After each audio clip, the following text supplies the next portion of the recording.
Welcome to the Q&A component of Live at the Counts with our incredible guest, Thando. Thando and Mike, that was a beautiful set. Thank you so much.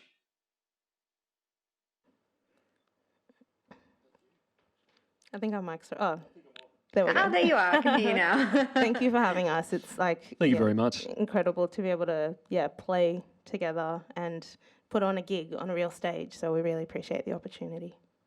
How did it feel? I know last year, Thando, I interviewed you for a podcast and you'd just done a few of your first digital stream gigs. And then you went to Canberra while we were still in a Melbourne lockdown and did some live shows and then came back again. Are you getting Yeah. more used to the digital concert format? How did it feel tonight? Yeah, tonight was great. I think what I learned from the first time we started doing the live streams after not having a gigged live for so long was like how unfit I was on stage. Like I think I just kind of relied on myself being able to just get straight back into it. But this is such a laborious task being on stage and like singing and like being on, and then obviously there's the technical stuff you're doing with your instrument. But I'd been idle for so long that I just didn't anticipate how much effort it would take. So I think I've learnt how to be consistent on both platforms, on both mediums, because I feel like in a way you kind of have to work harder when you're in the live stream because you're missing that sort of connection of being in the close proximity with somebody. So yeah, but I feel like I finally got the hang of it, and a gig is a gig, and it doesn't matter whether there are people in the room or not, because it's the same thing as like either playing to a sold out crowd or playing to a very intimate crowd, like 20, 30 people. You've got to give it the same amount of love. So yeah, I'm We veteran felt now. very connected. We felt very connected to you. And shout out to Stephen, who did an incredible job on the sound because the Yes, piano thank sounded beautiful, the vocals sounded beautiful. Thank you, It Stephen. was just a really great Stephen. experience. I was thinking while listening to your repertoire about Nina Simone, who said that it's an artist's duty to reflect the times that they're in. And I feel like so much about the Life in Colour record is expressing your truth in the time that we're in. What are some of the main messages you're hoping that people can take home from the album? I think I was sort of in the record, I was chronicling my self discovery. I think for a long time, I had put in a lot of effort to try and like whitewash myself and make myself as palatable as possible because of the spaces that I moved in. And it kind of got to a point where I realized that I was no longer myself. I just became this shell of a person, and finding things to connect with my sisters. So my older sisters came to Australia a lot later in life than what I did. So they're still very much connected with our community, very much speak the language, listen to the music, whereas I'm so far removed from that, and I could see a real disconnect, and I started to feel kind of isolated. And I knew that if I was going to have children, I wanted to be able to pass something on to them and for them to be able to, like I said in the little doco, I don't know if anyone's seen any of the promo material for this EP, but, if I have children who are going to end up with, darker complexion and curly hair, I want them to be able to wear those things with pride and to know where it comes from and what it means to be a Black person and what it means to be Zimbabwean, and to be proud of that and to share that with everybody that they can, because the more we can see what the world truly has to offer, the better of a place it can be. And I know that that's like super cheesy, super corny, but I think it's an important thing to put out into the world. And I just wanted to put out something that, helped me find myself again and helped celebrate that. Well, thank you so much for doing that, because by you doing that, then it helps everybody else. And it's a really beautiful and really important message. We had a question come through from Mel Smith around, she's wanting to know your thoughts on if the music industry is evolving in supporting diversity and more progressive musical genres. I want to say yes, a big yes. I think what happens is a lot of the time people are worried that whenever like a festival lineup or a music board or something, whenever roles are appointed and you start seeing diversity trickling upwards in those decision-making places, people might think, oh, that's just tokenism. That person only got there because they're this color and they're trying to look woke or whatever. Look, think what you want about that. I think what matters is people having an opportunity to have a seat at the table and be able to foster real change in a position of power is far more important than the way that it looks. And anyone that is in that position has definitely earned their place there, and they're not there just so that it looks good. So, the more we start to see people of color and more diverse people, not just people of color, but different types of people holding those higher positions of power, you start to see it reflected in those front-facing things like, the artists that are put on festival lineups, or the artists who are able to access funding because, they get access to different literacy programs that might help them write a grant. Like, I'm totally just dissecting this whole thing, but all in all, I definitely think that we're shifting towards a more diverse landscape, and it's really important because it reflects what Australia's music scene actually has to offer. So, yeah, I hope that Yeah, answered your question, absolutely. Mel. Yes, thank you, Mel. A lot of your lyrics also have a real sense of self belief and confidence. How do you think everyone can find confidence within themselves and that sense of self belief? I think as soon as you kind of realize that in order for people to treat you the way that you want to be treated, you've got to be able to have that for yourself. It's that whole thing RuPaul says, how you going to love yourself? Well, how are you going to expect anyone to love you if you don't love yourself, or whatever it is she says? But I think it's really important to be able to believe in yourself, and you have to be your biggest cheerleader before anybody else can invest in you.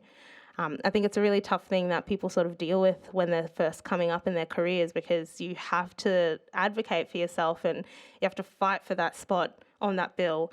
Because if an event promoter or whoever is looking at your email being like, hi, can I please have a gig? I don't know, maybe if you want to give it to me, I don't know, then they don't have time to try and figure out whether you're confident enough to take that spot. You have to grab them by the collar and be like, this is my opportunity and I'm taking it. And that's to do with anything in life. It's not just in the realm of gigs, but whether it's a job or some kind of opportunity in your life, you have to back yourself. Even if you don't feel all the way there yet and you're kind of faking it, the only person that knows you're faking it is you. If you're walking around with this like conflated sense of like, yes, I'm a very confident person, people will take that in and be like, okay, get down with yourself. And then maybe that'll manifest into you believing in yourself. I mean, that certainly worked for me because I thought I was all that in a bag of chips when I was 19. I was not. I definitely wasn't, but I definitely feel like I am now. And I can stand here honestly and say that. So yeah, you can manifest it for yourself for sure. Can we talk a little bit about self care and trying to look after ourselves during this time? Because I know a couple of weeks ago when I called you, I was having a really down day with lockdown, like Thando, I'm just feeling Yeah. so down, and you really pepped me up. I'm wondering if you have any advice for our audience on how we can get through the next few weeks of lockdown. What I can 100% say, like just with no doubt in my mind, get off the internet. Just get off the internet. I think there's so many well-meaning people who are posting things and trying to make people aware of things, and it gets to be a lot. We've been indoors for close to 3 months again. I don't know how we got back here again, but so a lot of people are spending time on the internet, Instagram, Facebook. People are posting things, and well-intentioned, well-meaning, but it gets to be too much. And if you can find an opportunity to nurture meaningful connections that you already have with people that you love, that make you feel like there is nothing wrong in the world, and you can just kind of disconnect, it's a really important part of being able to, yeah, manage that self-care, especially in this situation. And, I'm not going to give anyone any lockdown advice. I'm definitely not here to do that. But as much as we all hate being on Zoom and Teams and FaceTime, just do it, because seeing people and having a conversation, a real meaningful conversation, can turn your whole day around. Absolutely. That's how I felt with our conversation the other week. I So got you. thanks I for got you, Chels. Thanks for pepping me up. We've had a comment from your co-writer extraordinaire, Audrey Pound, who said, so proud of this song. You singing it is pure heaven. Oh So yeah. that's in regard to Purpose, the beautiful gospel moment of the set. Another piano player, Monique Boggier here, with how many sequins are on your dress? Is this like a jelly bean competition. I don't think you really have to answer that. Do you want to And there's count? another question here from Nalidi. I hope I've said that right. What's your advice for young children watching at home who would like to sing or get into the music industry? Oh, there were young children watching, and I really went ham with other girls. I'm really sorry to all the parents. My advice would probably be a kid as long as you can. And I can't stress that enough. I think what tends to happen is whenever young people want to get into the music industry, they look at who their idols or who their role models are. And those people are generally very adult. So then they try to emulate that.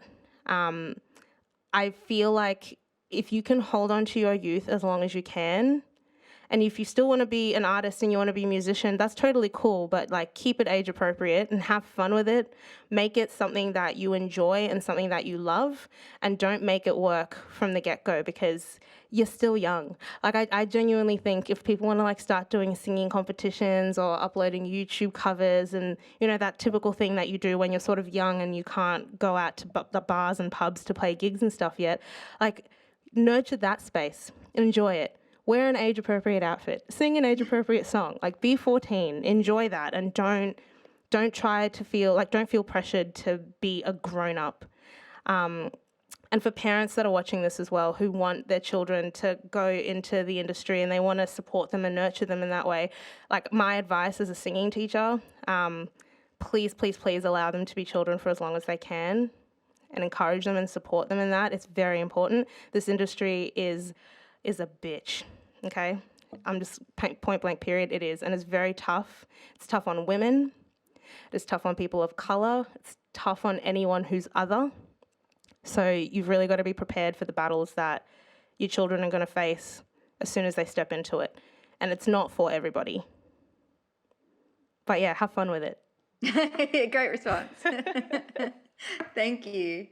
We've got a question here from Ruth, who has asked who's been your biggest influence in your life. I love answering this question because I get to point at my arms. Now, I don't know if the camera's going to pan out, but I have this tattoo. I mean, it's gotten all gross now because it's been about 9 years, but this is Jill Scott. That woman is just like the epitome of all things soulful and just she was my blueprint for a really, really long time because I just really enjoyed how unapologetic she was in her music, being a fuller figured woman, owning her sexuality, owning just herself, and just having someone to look up to who wasn't sorry for who they were and how they presented themselves and could do that in their music. Just like absolute queen vibes. And I love singing her music.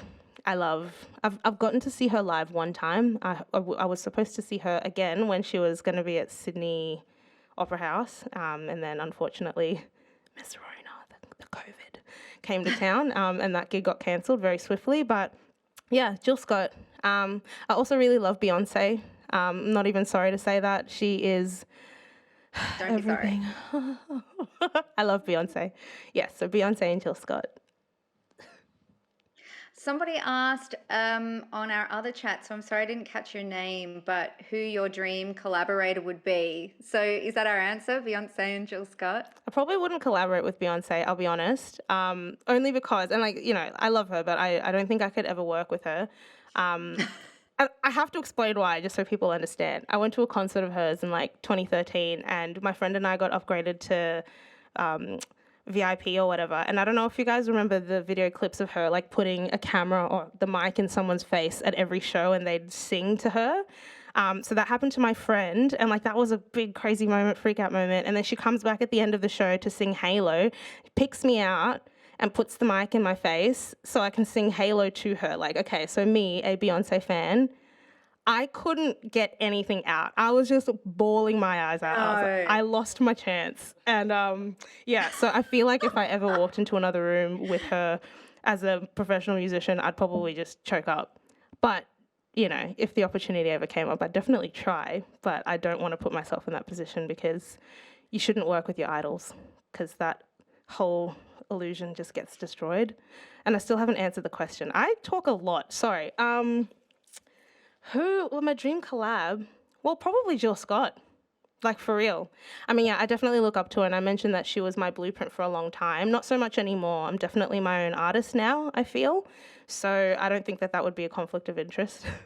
But yeah, I'd love to sing a song with her about, That would be yeah. incredible. Well, Thando, thank you so much. And a big thank you also to Mike for your incredible performance Thank and you. joining us live at the Counts. Thanks for having us. Thank you for joining our Live at the Counts concert series. We'd like to say thank you to Monash University Performing Arts Centre's technical crew and staff for their incredible work. For information on future shows and more extraordinary live performances, follow @Monash PAC.